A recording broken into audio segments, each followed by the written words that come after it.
Hallelujah. ಎಲ್ಲರಿಗೂ ಕೂಡ ಶುಭ ಮುಂಜಾನೆ. ದೇವರ ನಾಮಕ್ಕೆ ಮಹಿಮೆ ಉಂಟಾಗಲಿ. ಈ ದಿನದ ದೇವರ ವಾಕ್ಯವನ್ನ ನೋಡೋಣ ಪ್ರಿಯರೇ. ಕೀರ್ತನೆಗಳು 31ನೇ ಅಧ್ಯಾಯದ 23ನೇ ವಾಕ್ಯ.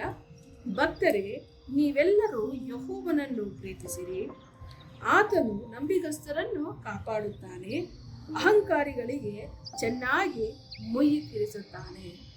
ಈ ವಾಗ್ದಾನವನ್ನು ನೋಡುವಾಗ ನಿಜವಾಗಲೂ ಕೂಡ ನನಗೆ ಆಶ್ಚರ್ಯ ಆಗೋದ್ರ ಜೊತೆಗೆ ತುಂಬ ನಗು ಬರ್ತಿತ್ತು. ಯಾಕಂತಂದ್ರೆ ಅಹಂಕಾರಿಗಳಿಗೆ ಚೆನ್ನಾಗಿ ಮುಯ್ಯಿ ತೀರಿಸುತ್ತಾನೆ.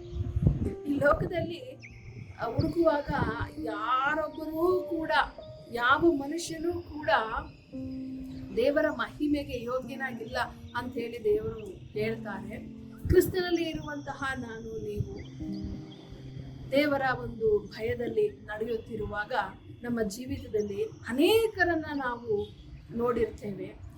ಅನೇಕರಲ್ಲಿ ನಾವು ನಮ್ಮದೇ ಆಗಿರುವಂತಹ ಒಂದು ದೃಷ್ಟಿಯಲ್ಲಿ ನಾವು ಇವರು ಅಹಂಕಾರಿಗಳು, ಅವರು ದುರಹಂಕಾರಿಗಳು, ಅವರು ಸಾಮಾನ್ಯರು, ಇವರು ತುಂಬ ಒಳ್ಳೆಯವರು, ಇವರು ತುಂಬ ಕೆಟ್ಟವರು, ಈ ರೀತಿಯಾದಂತಹ ಕಾರ್ಯಗಳನ್ನು ನಾವು ನೋಡ್ತೇವೆ ಪ್ರಿಯರೇ. ಆದ್ರೆ ಕಳೆದ ದಿನಗಳಲ್ಲಿ ದೇವರ ವಾಕ್ಯದಲ್ಲಿ ನಾನು ಹೇಳಿದ್ದೀನಿ, ದೇವರ ಕಣ್ಣುಗಳು ಮಾನವನ ಮೇಲೆ ಇರ್ತದೆ ಅಂತ. ಅಷ್ಟು ಮಾತ್ರ ಅಲ್ಲ, ಆತನು ಪರಿಶೋಧಿಸುತ್ತಾನೆ, ಸೂಕ್ಷ್ಮವಾಗಿ ಪರಿಶೋಧಿಸುತ್ತಾನೆ ಎಂಬುದಾಗಿ ಹೇಳುವಂಥದ್ದಾಗಿದೆ. ದೇವರ ದೃಷ್ಟಿಯಲ್ಲಿ ಯಾರೆಲ್ಲ ಅಹಂಕಾರಿಗಳಾಗಿದ್ದಾರೋ, ಯಾರೆಲ್ಲ ನಂಬಿಕಸ್ಥರಾಗಿದ್ದಾರೋ ಅವರಿಗೆ ಕೊಡಬೇಕಾಗಿರುವಂತಹ ಪ್ರತಿಫಲವನ್ನ ದೇವರೇ ಕೊಡೋರಾಗಿದ್ದಾರೆ. ಇಲ್ಲಿ ದೇವರ ವಾಕ್ಯ ಹೇಳಲ್ಪಟ್ಟಿದೆ, ನೀವೆಲ್ಲರೂ ಭಕ್ತರೇ, ದೇವರನ್ನ ನಂಬಿರುವಂತಹ ನಾನು ನೀವು ಎಲ್ಲರನ್ನ ಸೇರಿಸಿ ದೇವರು ಹೇಳ್ತಿದ್ದಾರೆ, ನೀವೆಲ್ಲರೂ ಯೆಹೋವನನ್ನ ಪ್ರೀತಿಸಿರಿ, ಆತನು ನಂಬಿಗಸ್ತರನ್ನ ಕಾಪಾಡುತ್ತಾನೆ. ಈ ದಿನದಲ್ಲಿ ನೀವು ನಂಬಿಕಸ್ಥರಾಗಿದ್ದೀರಾ, ದೇವರು ನಿಮ್ಮನ್ನ ಕಾಪಾಡುವ ಆತನಾಗಿದ್ದಾನೆ. ನೀವು ಅಹಂಕಾರಿಗಳಾಗಿದ್ದೀರಾ, ಎಚ್ಚರವಾಗಿರಿ. ದೇವರ ವಾಕ್ಯ ಹೇಳ್ತಿದೆ, ಅಹಂಕಾರಿಗಳಿಗೆ ಚೆನ್ನಾಗಿ ಮುಗಿ ತೀರಿಸುತ್ತಾನೆ. ನಮ್ಮ ದೃಷ್ಟಿಗೆ ನಾವು ಹೇಳ್ಕೊಳ್ಳಬಹುದು, ನಾನು ಇಷ್ಟು ಒಳ್ಳೆಯವನು, ನಾನು ಅಷ್ಟು ಒಳ್ಳೆಯವನು ಎಂಬುದಾಗಿ ನಾವು ಹೇಳ್ಕೊಳ್ಳಬಹುದು. ಆದರೆ ದೇವರ ಕಣ್ಣುಗಳು ಎಲ್ಲರನ್ನು ಪರಿಶೋಧಿಸುವಂಥದ್ದಾಗಿದೆ. ನಾವು ಯಾರು?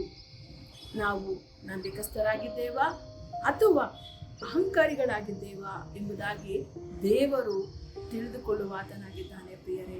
ನಮಗಾಗಿ ಈ ತರ ವಿಚಾರಗಳಲ್ಲಿ ಸಾಕ್ಷಿ ಹೇಳುವುದಕ್ಕೆ ಯಾರೂ ಬೇಕಾಗಿಲ್ಲ. ಯಾಕಂದ್ರೆ ದೇವರಿಗೆ ಎಲ್ಲವೂ ಕೂಡ ತಿಳಿದಿದೆ. ನನ್ನ ಕುರಿತಾಗಿ, ನಿಮ್ಮ ಕುರಿತಾಗಿ, ನಿಮ್ಮ ಜೀವಿತದಲ್ಲಿ, ನನ್ನ ಜೀವಿತದಲ್ಲಿ ಹಿಂದೆ ಆಗಿರುವಂತಹ ಕಾರ್ಯ, ಮುಂದೆ ಆಗುವಂತಹ ಕಾರ್ಯ, ಈ ದಿನ ಏನೆಲ್ಲ ನಡೆಯುತ್ತದೆ, ಈ ಎಲ್ಲಾ ಕಾರ್ಯಗಳ ಕುರಿತಾಗಿ ದೇವರಿಗೆ ಗೊತ್ತಿದೆ.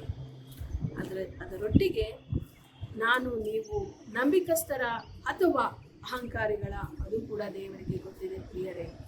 ನಾವು ನಮ್ಮನ್ನು ತಗ್ಗಿಸಿಕೊಂಡವರಾಗಿ ದೇವರನ್ನ ಪ್ರೀತಿಸೋಣ. ಯಾಕಂದ್ರೆ ದೇವರ ವಾಕ್ಯ ಹೇಳ್ತದೆ, ಆತನು ನಂಬಿಗಸ್ತರನ್ನ ಕಾಪಾಡುತ್ತಾನೆ, ಆದರೆ ಅಹಂಕಾರಿಗಳಿಗೆ ಚೆನ್ನಾಗಿ ಮುಯ್ಯಿ ತೀರಿಸುತ್ತಾನೆ. ಯಾರಿಗೂ ಕೂಡ ಮುಯ್ಯಿ ತೀರಿಸುವುದನ್ನ ನಾವು ನಮ್ಮ ಕೈಯಲ್ಲಿ ತೆಗೆದುಕೊಳ್ಳದಂತೆ ದೇವರಿಗೆ ನಾವು ಕೊಟ್ಟು ಬಿಡೋಣ. ಮನುಷ್ಯರಿಂದ ನಮಗೆ ನೀವು ಮಾಡಿರುವಂಥ ಒಳ್ಳೆಯ ಕಾರ್ಯಗಳಿಗೆ ನಿಮಗೆ ಅನ್ಯಾಯವಾಗಿರಬಹುದು, ಆದರೆ ಆ ಒಂದು ಅನ್ಯಾಯಕ್ಕೆ ನೀವು ಮುಯ್ಯಿ ತೀರಿಸದ ಹಾಗೆ ಅದನ್ನು ದೇವರ ಬಳಿಗೆ ಒಪ್ಪಿಸಿಕೊಡ್ರಿ. ದೇವರ ವಾಕ್ಯವು ಹೇಳುವ ಹಾಗೆ ಆತನು ಚೆನ್ನಾಗಿ ಮುಯ್ಯಿ ತೀರಿಸುತ್ತಾನೆ. ಪ್ರಾರ್ಥಿಸೋಣ.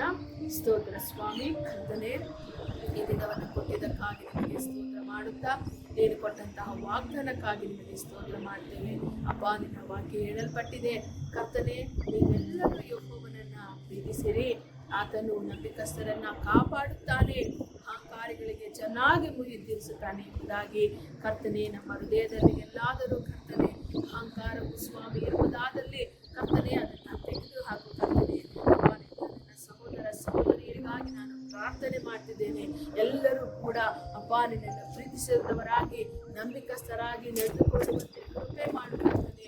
ಆ ಒಂದು ಕೃಪೆ ಮೂಲಕವಾಗಿ ಅಪ್ಪ ನಾವೆಲ್ಲರೂ ಕೂಡ ಕಾಪಾಡಲ್ಪಡುವಂತೆ ಅಪ್ಪ ನಿನ್ನ ಬಳಿಯಲ್ಲಿ ಪ್ರಾರ್ಥನೆ ಮಾಡ್ತಿದ್ದೇವೆ. ಸಪ್ಪ ನಿನ್ನ ಹಸ್ತಕ್ಕೆ ಕರ್ತನೆ ನಮ್ಮನ್ನು, ನಮ್ಮ ಕುಟುಂಬದವರೆಲ್ಲರನ್ನ ಒಪ್ಪಿಸಿಕೊಡ್ತಿದ್ದೇನೆ.